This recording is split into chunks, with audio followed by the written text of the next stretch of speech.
Hello friends, विवा food रेसिपीमध्ये आपले सगळ्यांचे मनापासून स्वागत।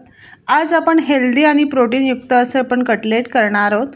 मटकीचे आपण कटलेट करणार आहोत। मोड आलेली मटकी आहे। मटकीचे फायदे आपल्या सगळ्यांनाच माहिती आहेत।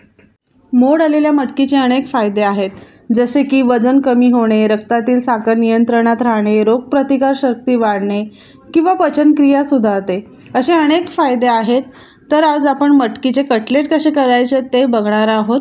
आता काय करायचं, आपल्याला ही मटकी आहे मिक्सरला आपण थोडीशी जाडसर वाटून घ्यायचे। 1 ते 2 वेळा चालू बंद करून फक्त आपण मटकी अशी तोडून घेणार आहोत। 2-3 भागांमध्ये असं करणार आहोत। जास्त बारीक पेस्ट नाही करायचे, फक्त भरडसर आपल्याला वाटून घ्यायचे। इथे बघा असं जाडसर बारीक करून घेतलेलं आहे मिक्सरला। आता ह्याच्यामध्ये तुम्ही तुमच्या आवडीनुसार काही भाज्या टाकू शकता। इथे मी गाजर किसून घेतलेलं आहे, ते गाजर टाकून घेते। त्याचप्रमाणे मी इथे 2 बटाटे उकडून घेतलेले आहेत, तर ते बटाटे मी किसून घेणार आहे त्याच्यामध्ये।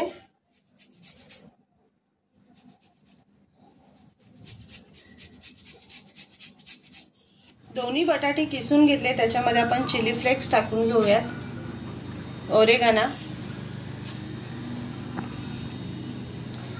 आणि ह्याच्यामध्ये पेरी पेरी मसाला टाकून घ्यायचा आहे, भरपूर सारा कोथिंबीर, घरगुती मसाला आणि थोडीशी हळद टाकून घ्यायची। चवीप्रमाणे मीठ टाकूयात।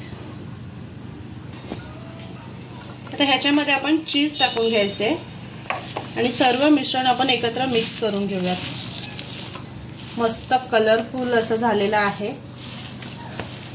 सगळं मिक्स करून घेते।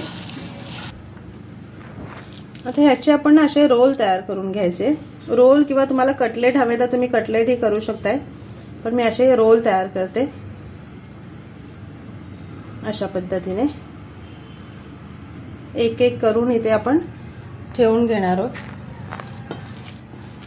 खूप छान होतात, टेस्टी। संध्याकाळचा नाश्ता किंवा सकाळचा तुम्हाला नाश्त्याला करायचा असेल, मुलांना टिफिनला द्यायचं असेल तर खूप मस्त होतात। असे बनवून तुम्ही फ्रीजला ठेवलेत ना तरी छान होणार आहे। सकाळच्या घाईमध्ये मुलांना पटकन फक्त तळून दिलं की झालं, किंवा तुम्ही तव्यावरती असं फ्राय सुद्धा करू शकताय।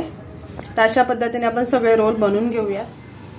सर्व कटलेट इथे बनवून घेतलेले आहेत। आता आपण ब्रेड क्रम्ब करून घेऊयात। एकीकडे मिक्सरच्या भांड्यामध्ये इथे 5 ते 6 मी ब्रेडचे तुकडे करून घेतलेले आहेत। आता हे मिक्सरला बारीक करून घेते।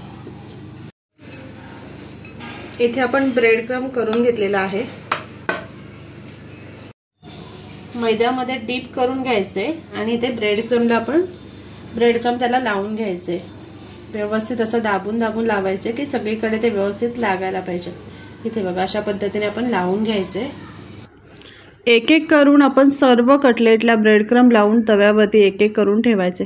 तुम्हाला हवे तर तुम्ही डीप फ्राय सुद्धा करू शकताय, पण मी असे तव्यावरती फ्राय करून घेते। पलटी करून आपल्याला दोन्ही बाजूनी छान खरपूस असे भाजून घ्यायचे। एका बाजूने बघा किती मस्त असे भाजून घेतलेले आहेत, रंग सुद्धा छान आलेला आहे। इथे तुम्ही हवे तर डीप फ्राय सुद्धा करू शकताय, पण मला जास्त तेल नको पाहिजे म्हणून मी असे फ्राय केलेले आहेत। हेल्दी आणि प्रोटीनयुक्त कटलेट आपले तयार झालेले आहेत, खूप मस्त झालेत। तर नक्की बनवा आणि सांगा कसे झाले ते। आणि असेच आपले नवनवीन व्हिडिओ बघण्यासाठी व्हिडिओला लाईक करा, शेअर करा आणि सबस्क्राईब करा। चला तर मग भेटूयात आपण पुढच्या व्हिडिओमध्ये।